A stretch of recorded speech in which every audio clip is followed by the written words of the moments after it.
Hello everyone, my name is Khadija Soomro and I am from the British School New Delhi and I am going to be talking about sustainable art. This topic is important to me because I really like to do arts and crafts a lot in my free time and I want to make a change in terms of managing the waste and creating art which can help the environment. So let's start with talking about painting. Actually, it is some people's favorite activity to do when they are bored or want to pass time or even a major part of someone's professional career. Now, we all have painted at some point, but have you ever thought about what happens to the paint? For anyone who paints regularly, they end up buying lots of paint or other artist supplies, and sometimes the paint might just be laying there without them even knowing, or sometimes they end up buying too much or buying a whole set or big tubes when they just need to use a little bit.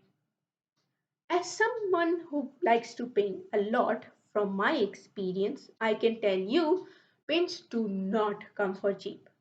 Good quality paints like oil paints are extremely expensive, which is what holds some artists back from producing artwork and expressing their own creativity.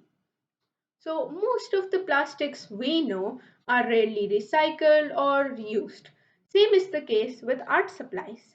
Once you do not need them anymore, you simply throw them away or keep them stored until they dry out. So, why don't we, as a community, come together and trade and buy their art supplies for very cheap prices? Since they will be somewhat used or even brand new, they will still be at cheaper prices. I chose to pick art supplies as it is something not often focused on, and it will be easier to regulate the items if they are in one category for now. People can trade their supplies with some other items for the same price tag, so you can get the item you want while also giving away the items you do not need. And you can get a little creative and use things like cardboard boxes, envelopes that you have in your home to package all your supplies in good condition and ship them.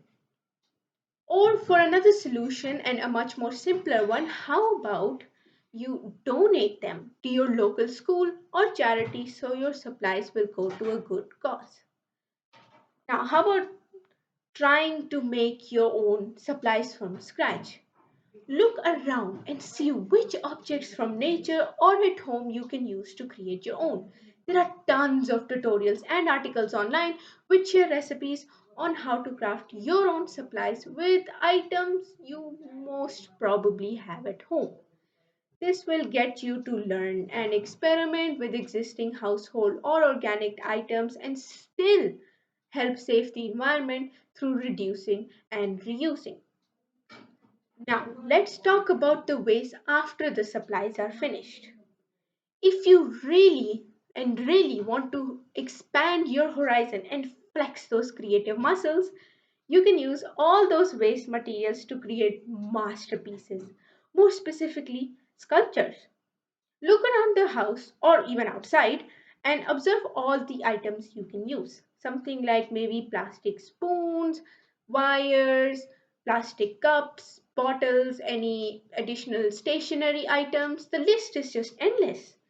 And combining all these could create fantastic and long lasting pieces of artwork, whether you have experience in art or not.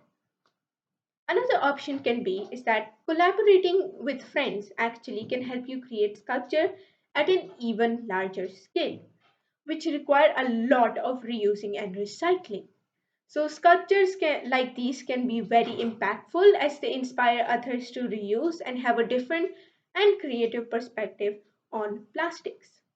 Hopefully, this talk inspired you to create an amazing work of art which involves either reducing, reusing, or recycling. Thank you.